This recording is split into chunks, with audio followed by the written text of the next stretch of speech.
আরও একটি বড় সিদ্ধান্ত, পুরনো সরকারি কোনো প্রকল্প বন্ধ হবে না। শুভেন্দু অধিকারী জানিয়ে দিলেন, মুখ্যমন্ত্রী শুভেন্দু অধিকারী জানিয়ে দিলেন কোনো চালু সামাজিক প্রকল্প বন্ধ নয়।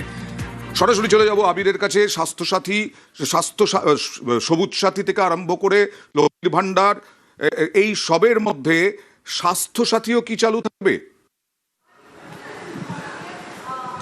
দেখো, তুমি উল্লেখিত করে দিয়েছেন যে তিনি যে কোনো প্রকল্পই বন্ধ হচ্ছে না।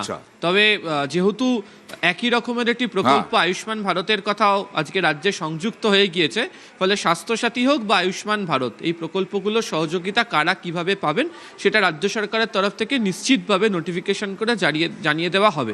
কিন্তু আজকে মুখ্যমন্ত্রী তিনি তার মন্ত্রিসভার বৈঠকের পর মুখ্যমন্ত্রী শুভেন্দু অধিকারী পরিষ্কার করে দিয়েছেন যে রাজ্যের যে সামাজিক প্রকল্পগুলি রয়েছে, যেগুলো পূর্বতন সরকারের আমলে চালু করা হয়েছিল, তার কোনো প্রকল্পকে বন্ধ করে দেওয়া হচ্ছে না, সমস্ত প্রকল্পই চালু থাকবে।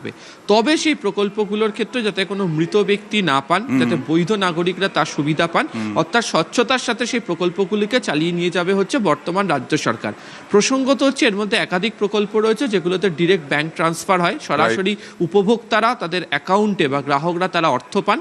ফলে এক্ষেত্রে দাঁড়িয়ে রাজ্য সরকারের তরফ থেকে এই প্রকল্পগুলোর ক্ষেত্রে ঝাড়াই বাছাই করে কারা প্রকৃত প্রাপক এবং যারা পাচ্ছেন তারা যেনই আসলে তাদের জন্যই যেন এই প্রকল্পগুলো সুবিধা দিতে পারে, সে বিষয়কে অবশ্যই রাজ্য সরকার স্বচ্ছতার সঙ্গে দেখে নেবে। সেই প্রসঙ্গের কথাও কিন্তু আজকে তিনি জানিয়ে দিয়েছেন। ওকে, স্বচ্ছতার সঙ্গে মানে হচ্ছে যারা সুবিধে পাওয়ার যোগ্য, যারা লক্ষ্মীর ভাণ্ডার পাওয়ার যোগ্য, সামাজিক প্রকল্প চালু যে থাকবে সেই সামাজিক প্রকল্পগুলি কারা পাওয়ার যোগ্য সেই সমস্ত দেখে তারপরেই এইগুলো চালু থাকবে। কি বললেন এই নিয়ে মুখ্যমন্ত্রী শুভেন্দু অধিকারী, দেখুন।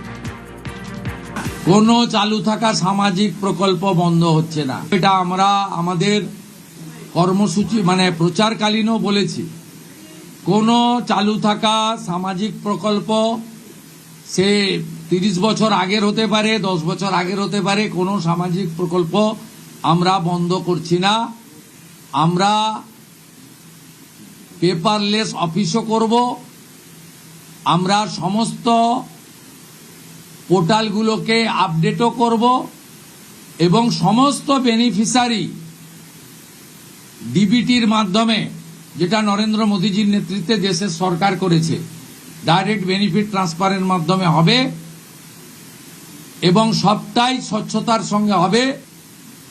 যে স্কিমটার কথা আপনি বলেছেন, আমি শুধু ওই স্কিমটা নয়, চালু থাকা কোনো সামাজিক কল্যাণকর কর্মসূচি বন্ধ এই সরকার করছে না, কিন্তু ট্রান্সপারেন্ট স্বচ্ছতার সঙ্গে সেগুলো হবে।